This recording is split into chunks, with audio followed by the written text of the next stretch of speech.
Right, so this presentation occurs in the context of our previous discussion on the building blocks of scientific research measurements.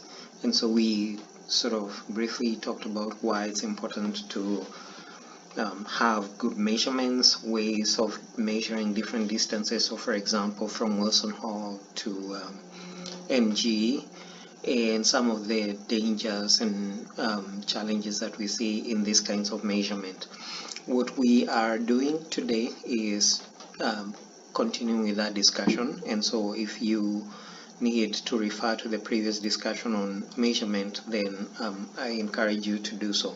And so we talked about the 4 levels of measurement in research methods, and so these are nominal, ordinal, interval, and ratio, or often sort of considered nominal, ordinal, continuous, and discrete. These are further subdivided into categorical and numeric, and so categorical are sort of what they sound like, categories. So for example, gender, male, female, non-binary, other, and things like ordinal, the way you organize measurements. So for example, juniors versus sophomores. So juniors would be above sophomores if we were to rank those. Continuous have an element of continuity to them. So for example, height is a continuous numeric variable. We can have someone who is 1.72 meters tall, 1.725, 1.73, and then discrete, where even 0 has a meaning of the absence of something. And so this is sort of, when we think about discrete variables, we are thinking about specific numbers that are essentially whole numbers. And so, for example, you can have 1, 2, 3, 4, 5, or 6 coins, but not 2.5 coins. Or when we get to averages, there's changes. But so we think about discrete numbers in this context, or discrete variables. So we also think about limitations in the numbers, and so these might also include numbers of cars in a parking lot. So certain number of cars in a parking lot, and often where you see with this is number of individuals. Now the interesting question would be, what if someone is expecting, what if you have like a room capacity of 150 of those individuals are expecting? Would you then say there's maybe 150 people-ish? But also ages on birthday cards. But if you ask 6-7-year-olds, they might disagree with this idea of discrete numbers on birthdays. So again, continuous variables, as we mentioned, can be they really are self-explanatory. Height can be measured on any continuum, so 170 centimeters, 182 centimeters. In terms of ordinal variables, as we mentioned, you organize them in terms of, so for example, we don't measure the extent of how satisfied someone is more than the one who is very satisfied. And again, I've given the examples of pain. When the doctor says, on a scale of 1 to 10, what is your level of pain? The level of pain that you might be feeling, if it was on a comparable scale, or if it was possible to compare them, we might be both at 2, but someone else is saying, well, I'm really at 11. So again, this is just one is more than the other and one is less than the other, rather than what is the magnitude of difference. So when we sort of think about the presentation of this, so nominal, ordinal, continuous, and discrete variables, so nominal would be colors, religion, gender. Ordinal would be things that you can order. So for example, level of satisfaction, level of how much you like, level of sadness, anger, those kinds of things. Continuous would be, for example, height, and discrete would be the number of children. So we also briefly talked about nominal measurements. Again, nominal measurements represent different categories and classifications, or classifications. So not one is more than, and I have given the example of names. So names are different. They are not more than, unless you're organizing them in some alphabetic order, and then you can see that one goes above or below the other. Same thing with religion. So it's well, we are not going to get into the mechanics of what is more than the other, but Christian, Jewish, Muslim, Hindu, or other religion are just different more than they are more than or less than. And so the idea is that nominal measurements express or represent values of categories that are different rather than which is more than the other. And so the differences do not represent mathematical differences between the categories, they just represent difference. And so they can only fit into mutually exhaustive, mutually exclusive categories. And so each observation only fits in one category. And I think the last class period we kind of ran into a bit of an issue with this, with the question of whether someone can be both male and female. And I think there was some almost mixed consensus or lack of consensus that the answer is yes. And I think the question of intersex came up, but we want to clarify that each observation fits only in one category. If someone is intersex, then they fit into that one category, and therefore we can argue that gender or sex is not dichotomous. It's in fact not dichotomous. There's male, female, non-binary, or perhaps intersex, depending on what category you're thinking about. And so we want to be careful. For example, if you talk about religions, are you binding the extent of geographical region to which you're applying these religions? But even then, are you sort of thinking about maybe perhaps major religions? Because if you were to think about the totality of the religions that occur in any one country, for example, even the US, that would be a lot, and so you might need to represent all of them. And the question is, do you, for example, represent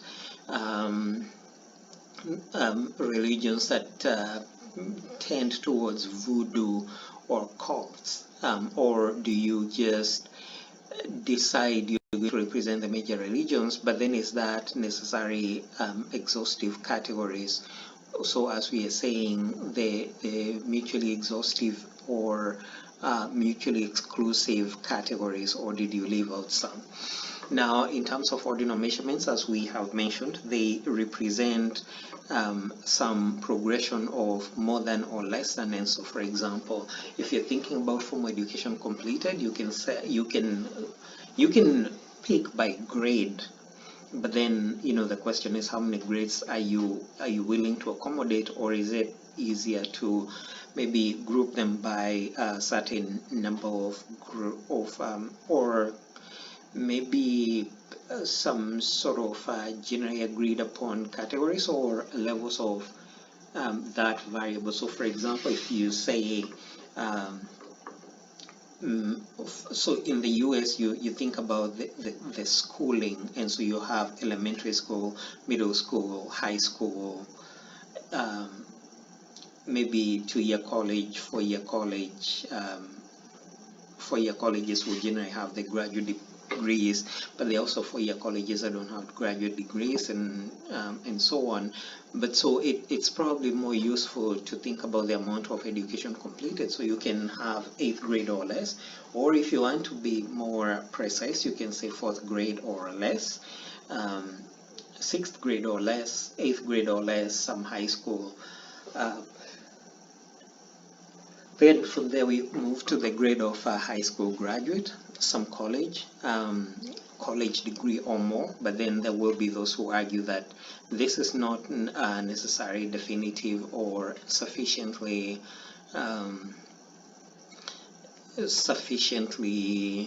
distinguishing. So for example, bachelor's, some college degree can be an associate's degree, and so is that also some college? But so bachelor's degree, master's degree, graduate degree, and so on. And so we are not exactly thinking about the levels or how many grades there are between the categories of education, but we are concerned with whether one grade is more than the other. And so this is the example that I gave of, for example, freshman, sophomore, junior, or senior. Well, actually here there's a bit of maybe gradations, but so if you sort of think about 8th grade or less, now there is some degrees of gradations, even though if you say, for example, 8th grade or less in some high school, or so these are not equal amounts of years. So 8 years for elementary and high school, or elementary and middle school, so that is almost 7 years, and so high school will be 4 years, and so these are not equal, but they are categories that actually make sense. Now, these are also used in examples. So, for example, if you're strong Republican, weak Republican, either leaning Republican or Democrat. So these categories kind of represent the Likert scale, the 5 gradations of partisan affiliation. But you can also create other scales in this ascending and descending order, in which you have some that are more than and some that are less than. Now, in terms of interval measurements, the intervals between categories have meanings. And these meanings can actually be calculated in terms of numbers, and so interval numbers. So between 1950 and 1962, there's exactly 12 years. 1962 and 97, there's exactly 15 years, and so 12 is different from 15, so there's a bigger gap between 1962 and 77, but also the years are more recent. But the thing about interval measurements is that the 0 is assigned arbitrarily and does not represent the absence of an attribute, and so the best examples of this are 0 common era, which doesn't indicate the absence of years, so there were years, even 0 was actually a year. Another example is 0 degrees Celsius, which doesn't indicate the absence of heat, it's a certain amount of heat. And so when we also think about some of the intra-level measures, so for example, 30 degrees as opposed to 60 degrees, 30 degrees is not half as warm as 60 degrees, and so this is erroneous. Now we would say that with ratio measurements, 60 is twice 30, but not with interval measurements. There's an interval, there's 30 degrees, between 30 degrees and 60 degrees Fahrenheit, but that doesn't mean it's twice as warm. So we do not calculate ratios using the interval measurements. Now, in terms of the ratio measurements, the full mathematical properties of numbers are represented. So, for example, values of these categories tell something about the intervals. As I mentioned, 60 is twice 30. So you can have a ratio of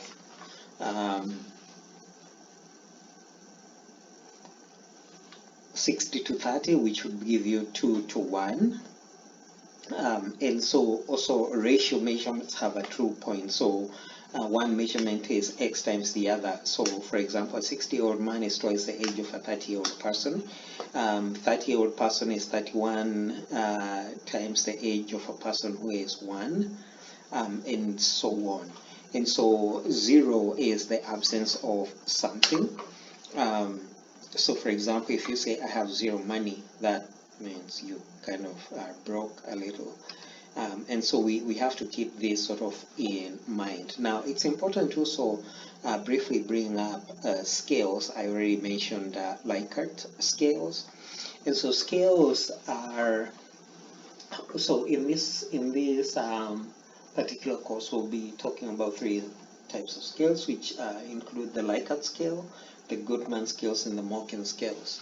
And so the Likert scale is what we are probably most familiar with. Take an example of the surveys, assessments that you get towards the end of the semester, so those are probably coming up, and sort of think about the items that ask you to rank an instructor or a course or some experience within the course as most something, somewhat something, neither something nor less something of something, less than something, least something. And so these are examples of Likert scales, Likert-like scales, which are often calculated from the scores obtained from individual items, but these items are technically equidistant, so they kind of represent equal distances between the items. And so the respondent will generally indicate a degree of agreement with the item or their level of disagreement with it. Questions are scattered throughout, but most of the time you want to use Likert scales consistently, even if you ask the same questions, and then you calculate the scores. And so examples of Likert-like scales include, for example, the level of agreement, frequency, importance, and likelihood. And so, for example, strongly agree, undecided, disagree, strongly disagree, very frequently, occasionally, rarely, or never. Very important, important, moderately important, of little importance, or unimportant, in likelihood. But there are these other ways that you can utilize this scale and definitely other levels of phenomenon. So for example, here you can see the level of interest is included, level of importance, but also, for example, if you look at the so these are still 5 item scales. Now the we probably talked about correlations a lot earlier, and so this is probably just misplaced. But so in thinking about scales, we want to next talk about the Guttman scales. And so the Guttman scales is they kind of represent the levels of agreement, so series of items for you to respond to, and they present the respondents with a range of attitude choices that they increasingly disagree with. So think about the levels of agreement, for example. And so you begin from those that are easier to agree with to those that are more difficult to agree. And so you can almost predict that people who agree with the more challenging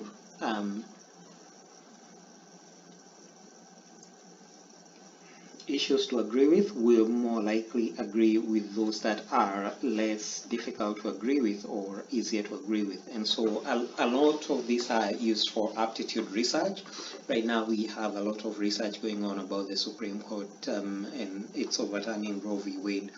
And so, for example, think about our level of agreement with when abortion should be permitted. When the life of the woman is in danger. Now, again, I'm going to mention that some people absolutely do not think that abortion should be a thing. And so even when the life of the woman, the mother, is in danger, they kind of go like, yeah, well, maybe it's God's will. But most people will agree with that this is one of the times when perhaps abortion should be permitted. In the case of incest and rape, when the fetus appears to be unhealthy, when the father does not want the baby, when the woman cannot avoid to have a baby, or whenever the woman wants one. Now again, I don't know that anyone in good faith, even though I think people who believe that it's a woman's right to choose will include the last one. But if you think about discussions about when rape should be not outlawed or criminalized, and this was very interesting because as of April 8th, one of the most watched issues was discussed by one presidential candidate, where he says that the question of abortion should be left to the states, but also that most people generally suggest that abortion should be legal in cases of rape or incest, or when the life of the mother is in danger, yet still there should be the role of the states to decide whether and when there should be even an option. And so you will find that it would be very useful to do this kind of national research, even though a lot of research has been done to show that increasingly when you're getting to number 3 and well, maybe number 3, number 4 isn't as much, because again, it's a human life, and because the father does not want to have a baby, that is but so this kind of illustrates the levels of difficulty as the options change. And of course, you can change the options to which people are responding. Now, in terms of Mokken scales, these analyze responses to multiple items of interest by respondents to see the if for each item each of the respondents' responses can be ordered. And so, especially when you sort of think about support for various elements of society and aspects, we see quite a bit of this research ongoing to try and measure individuals' levels of agreement with particularly local and state government. Now, for the next part of this discussion, we shall be moving on to the causal inferences. I am very excited about causal inferences and what they mean in terms of research. I will see you then.